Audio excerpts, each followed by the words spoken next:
Good morning and welcome to today's reflection. One of today's readings wouldn't have been out of place in one of Cecil B. DeMille's sprawling movies.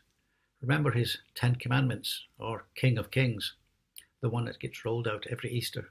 Or maybe one of today's George Lucas films. He produced the Star Wars and Indiana Jones films. The reading takes up all of 2 Kings chapter 5, which is one of today's readings. It has 3 main characters: Naaman, who was the commander of the army of the king of Aram. He had the respect of his peers and superiors. He wasn't hard or cruel, but he did have many positive qualities. However, he suffered from leprosy. There was Elisha, the Old Testament prophet who cured Naaman's leprosy. And finally, Gehazi, Elisha's servant, whose greed got the better of him, who ended the chapter with Naaman's leprosy.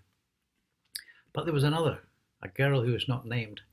She is only mentioned in 2 verses, but whose influence stretched well beyond the 2 verses as the story unfolds. So those 2 verses. The king of Aram had great admiration for Naaman, the commander of his army, because through him the Lord had given Aram great victories. But though Naaman was a mighty warrior, he suffered from leprosy. At this time, Aramean raiders had invaded the land of Israel, and among their captives was a young girl who had been given to Naaman's wife as a maid. One day the girl said to her mistress, "I wish my master would go to see the prophet in Samaria. He would heal him of his leprosy." Though not named, her circumstances were tragic. Aram, a neighbour of Israel, was ruled by King Ben-Hadad II, who would send out raiding parties into Israel's territory to take food, men and women, who were to be sold as slaves.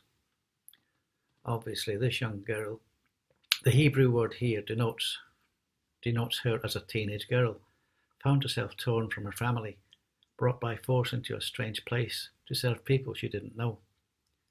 She must have prayed to God to save and protect her. He had protected her and answered her prayers because, as a young girl, she fared better than most, in that she was bought by Naaman's wife to be her servant. This was common in those times and has been common throughout human history, as wars always seem to lead to slavery.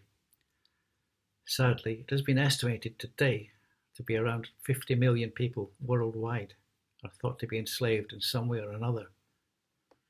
That is around 1 in 150 people or so in the world.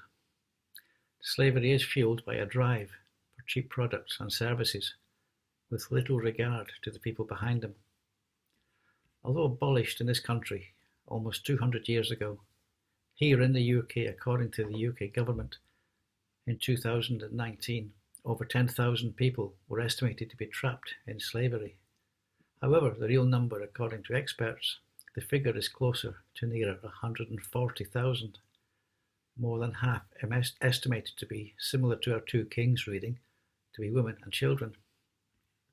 Returning to the girl in our story, once she heard about her master's illness, she said to her mistress, "If only my master would see the prophet who is in Samaria, he would cure him of his leprosy."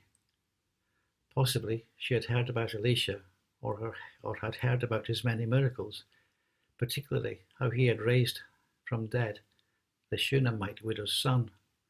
This would have given her the faith and courage to say such a thing to her mistress. But all your husband has to do is to show up in Israel, not as an enemy, but as a man who desires to be healed by God. Elisha's instructions took him to the Jordan, which at that area wasn't a great river. It wasn't long or wide and shrinks to a trickle during parts of the year. So Naaman was uncertain. After all, there were greater rivers in Aram. How would getting into this muddy little stream and humiliating himself in front of his servants do any good? This girl, young as she was, obviously wasn't afraid to share her faith. Even the servants Naaman took with him to Israel must have had conversations with the young Israelite woman. They apparently were so convinced that the God of Israel lived and that they were willing to approach their master in a humble and respectful manner, addressing him as Father, appealing to his sense of reason. If the prophet had told you to do some great thing, would you not have done it? Of course you would have. because you are a valiant warrior, the great commander-in-chief of the Aramean army. How much more then when he tells you, wash and you will be cleansed.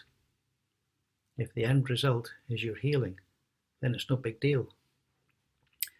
This proud and fearsome man of power humbled himself first by listening to the advice of a humble young Jewish girl who was a captive servant, and then, after his rage calmed down, by listening to the reason and the advice of his humble servants.